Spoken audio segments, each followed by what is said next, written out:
Monsieur le Président du Conseil du gouvernement de la République française, dans la vie des nations et des peuples, il y a des instants qui semblent déterminer une part décisive de leur destin ou qui, en tout cas, s'inscrivent au registre de l'histoire en lettres capitales, autour desquelles les légendes s'édifient, marquant de manière particulière, au graphisme de la difficile évolution humaine, les points culminants. Les sommets qui expriment autant de victoires de l'homme sur lui-même, autant de conquêtes de la société sur le milieu naturel qui l'entoure. Monsieur le Président, vous venez d'un Afrique précédée du double privilège d'appartenir à une légende glorieuse qui magnifie la victoire de la liberté sur l'asservissement et d'être le premier chef du gouvernement de la République française à fouler le sol de la Guinée.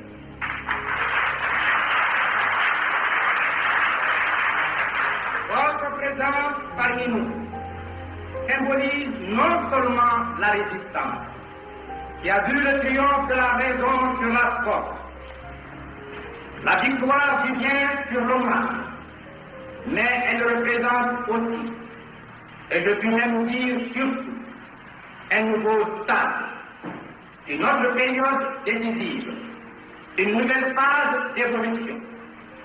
Comment le peuple africain ne serait-il pas sensible à ces augures?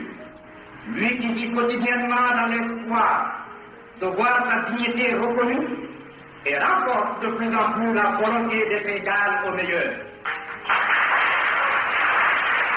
La valeur de ce peuple, Monsieur le Président, vous la connaissez, sans doute mieux que nous autres, pour en avoir été juge et témoin aux heures les plus difficiles que la France ait jamais connues. Cette période exceptionnelle, à l'issue de laquelle la liberté devait ressurgir avec un éclat nouveau, une force décuplée, est marquée par l'homme d'Afrique d'une manière toute particulière, puisqu'il a, autour de la dernière guerre mondiale, rallié sans justification apparente la cause de la liberté des peuples et de la dignité humaine.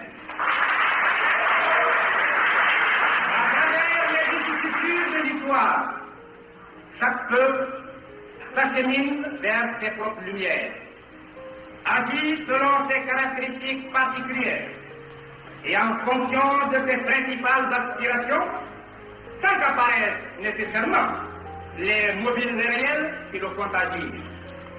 Notre esprit, rompu cependant à la logique implacable des moyens et des fins, ainsi qu'aux dures disciplines des réalités quotidiennes, est constamment attiré par les grandes nécessités de l'élévation et de l'émancipation humaine. L'épanouissement des valeurs de l'Afrique est freiné moins à cause de ceux qui les ont façonnés qu'à cause des structures économiques et politiques héritées du régime colonial en déséquilibre avec ses propres réalités et ses aspirations d'avenir. C'est pourquoi nous voulons corriger, non par des réformes timides et partielles, mais fondamentalement ces structures, afin que le mouvement de nos sociétés suive la ligne ascendante d'une constante évolution d'un perpétuel perfectionnement. Le progrès est en effet une création continue, un développement ininterrompu vers le mieux pour le meilleur, étape après étape. Les sociétés et les peuples élargissent et consolident leur droit au bonheur, leur titre de dignité, et développent leur contribution au patrimoine économique et culturel du monde entier. La Guinée n'est pas seulement cette entité géographique que les hasards de l'histoire ont délimité, suivant les données de sa colonisation par la France. C'est aussi une part digne de l'Afrique, un morceau de ce continent qui palpite, sans agir et pense à la mesure de son destin singulier. Mais est aussi vaste que soit notre aire d'investigation, aussi étendu que soit notre champ d'action. Cela est insuffisant à regard de nos propres exigences d'évolution.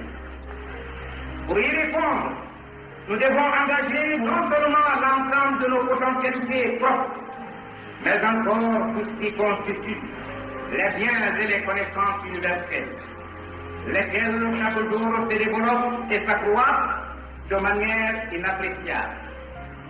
À travers le désordre moral dû au fait colonial et à travers les contradictions profondes qui divisent le monde, nous devons taire les pensées idéales afin de serrer au plus près les possibilités réelles, les moyens efficaces et immédiatement utilisables.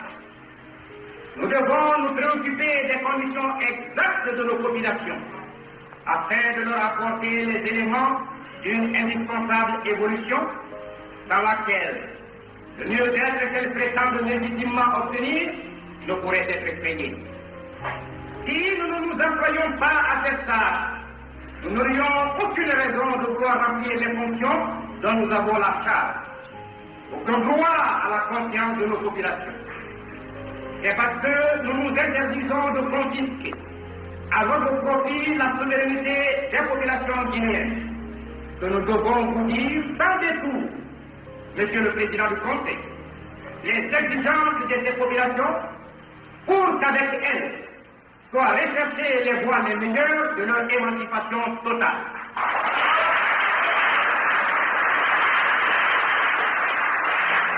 Le privilège d'un peuple pauvre est que le risque pour ces entreprises est mince et que les dangers qui l'entourent sont moindres.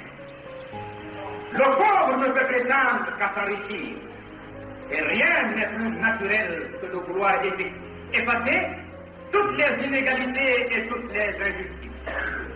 Ce besoin d'égalité et de justice, nous le portons d'autant plus profondément en nous que nous avons été plus durement soumis à l'injustice et à l'inégalité.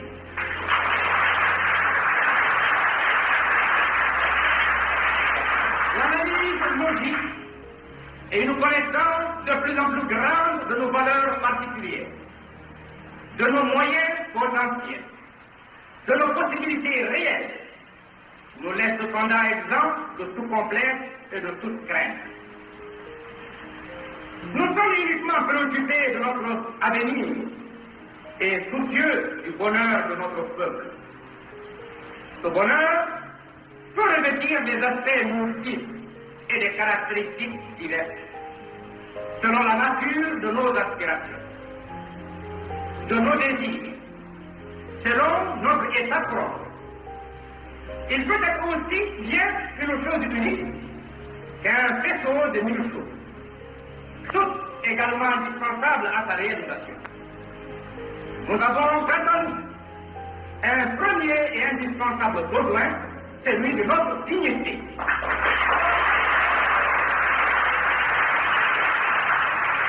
Or, il n'y a pas de dignité sans liberté.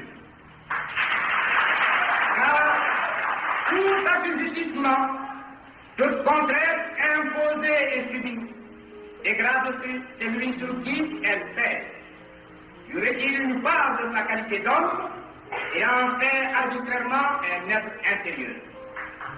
Nous préférons la pauvreté dans la liberté à la richesse dans le travail.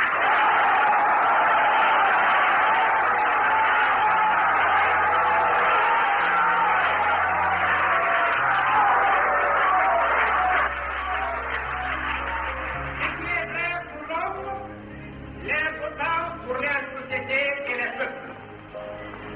C'est un souci de dignité. C'est impérieux besoin de liberté qui devait susciter aux heures sombres de la France les actes les plus nobles, les sacrifices les plus grands et les portraits de courage.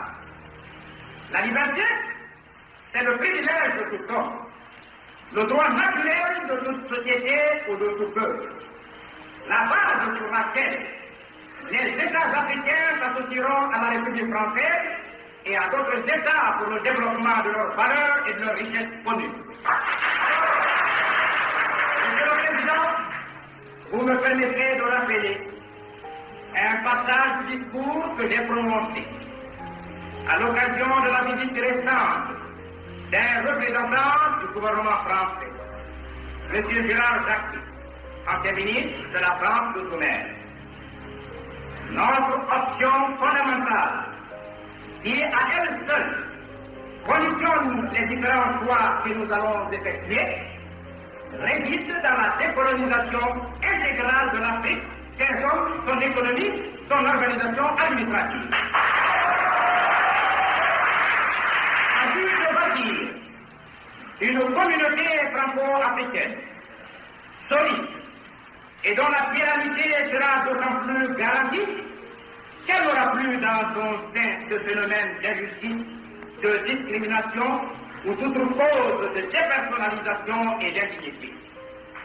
En effet, le monde évolue rapidement et les impératifs de la vie moderne posent avec brutalité le problème du choix entre la stagnation et le progrès, entre la division des peuples et leur union fraternelle, entre l'esclavage et la liberté, enfin entre la guerre et la paix.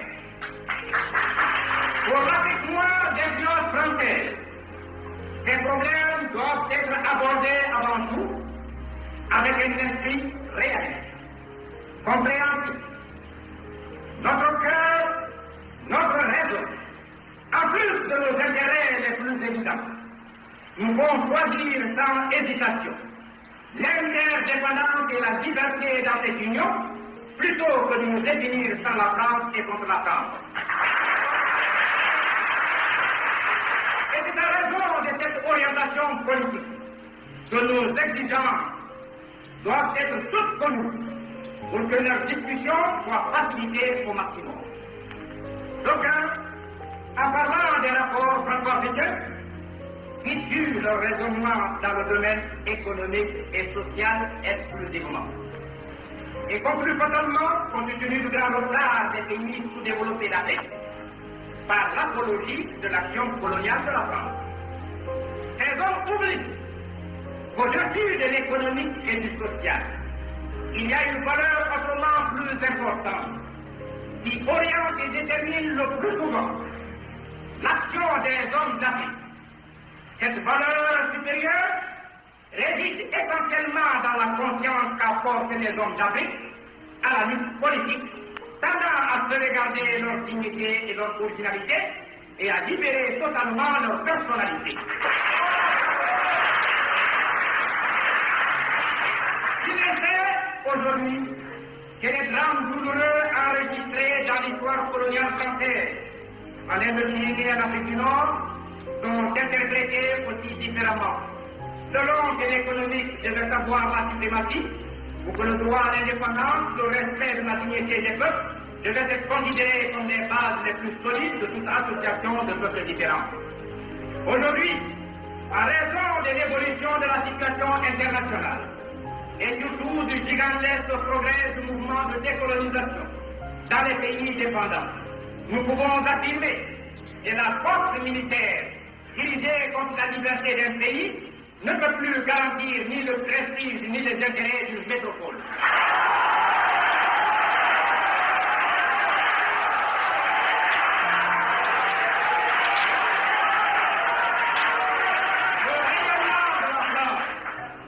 Le rayonnement de la France, la garantie et le développement de ses intérêts en Afrique ne saurait désormais résulter que de l'association libre des pays d'outre-mer. L'action économique et culturelle de la France demeure indispensable à l'évolution harmonieuse et rapide des territoires d'outre-mer. C'est en fonction de ces leçons du passé et des impératifs de cette évolution nécessaire, de ce progrès gigantesque irréversible déjà accompli, de la ferme volonté des peuples d'outre-mer à accéder à la totale dignité nationale, excluant définitivement toutes les séquelles de l'ancien régime colonial, que nous ne cessons, dans le cadre d'une communauté franco-africaine égalitaire et juste, de proclamer la reconnaissance mutuelle et l'exercice effectif du droit à l'indépendance des peuples d'outre-mer.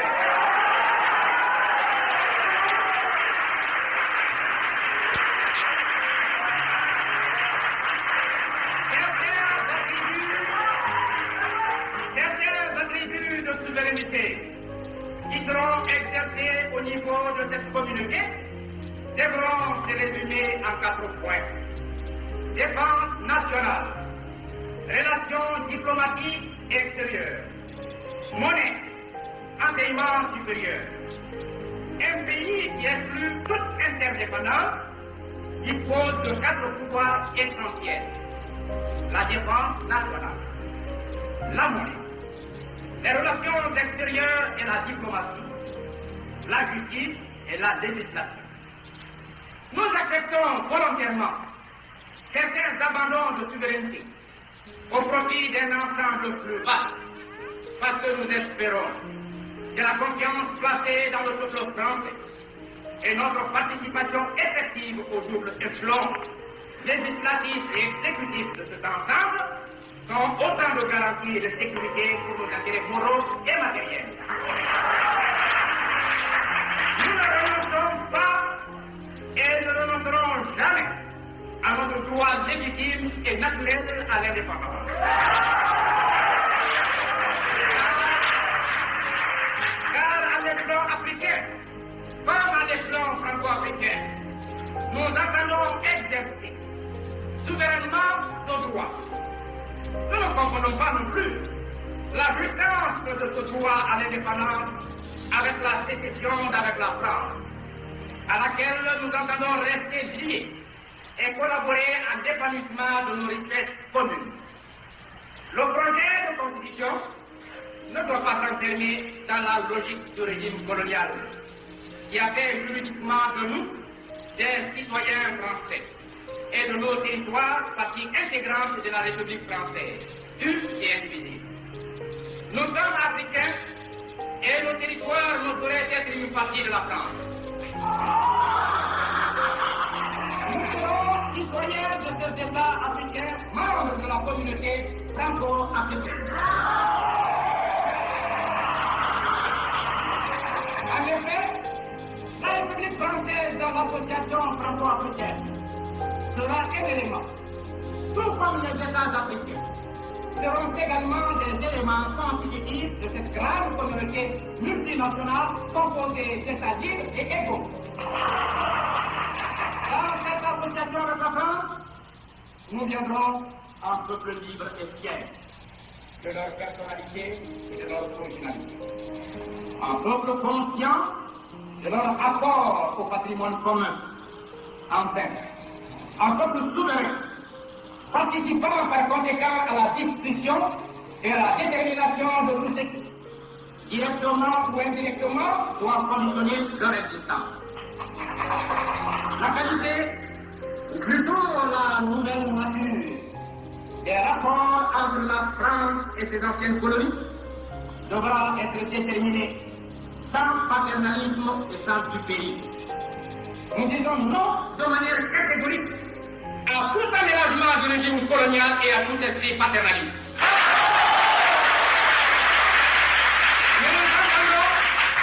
Nous entendons ainsi sauver dans le temps et dans l'espace les engagements qui seront conclus par la nouvelle communauté franco-africaine.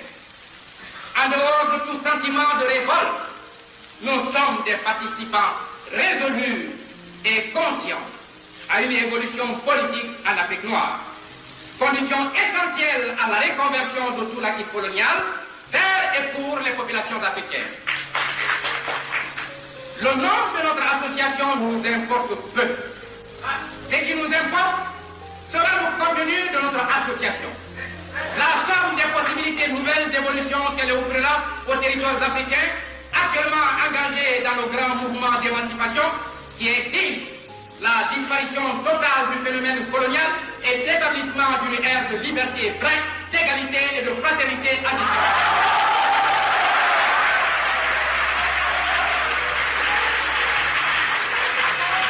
D'égalité et de fraternité additionnelle.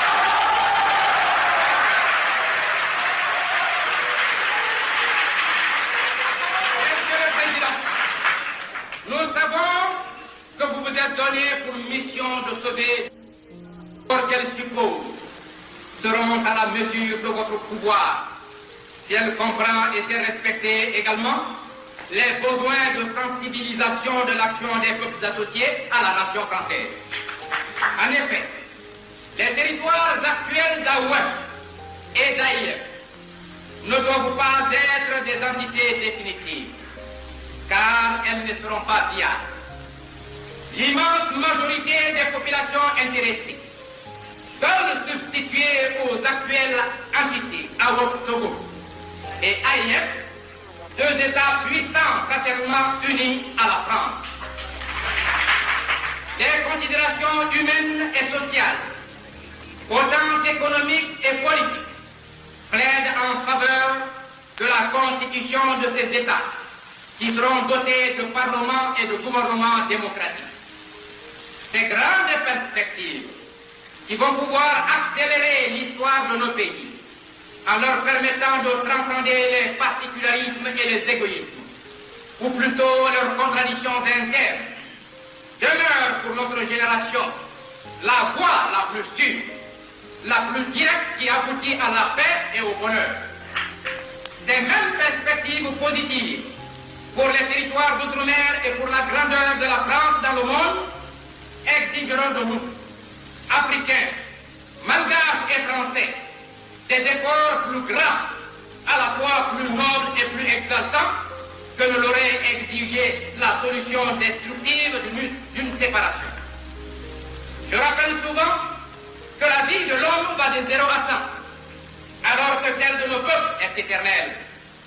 Nous sommes, quant à nous, Africains de Guinée, sûrs que notre courage et notre loyauté, notre communion d'action créatrice de bien et notre amour de la justice et du progrès sauront conduire, à travers le temps, notre future communauté avec toujours plus de puissance dans la prospérité et dans la liberté. Pour résumer la position guinéenne vis-à-vis du projet de constitution qui fera l'objet du référendum du 28 septembre, position que je me réjouis d'avoir perçue dans votre important discours de Brazzaville. Nous affirmons qu'elle ne sera favorable qu'à condition que la Constitution proclame, premièrement, le droit à l'indépendance et à l'égalité juridique des peuples associés.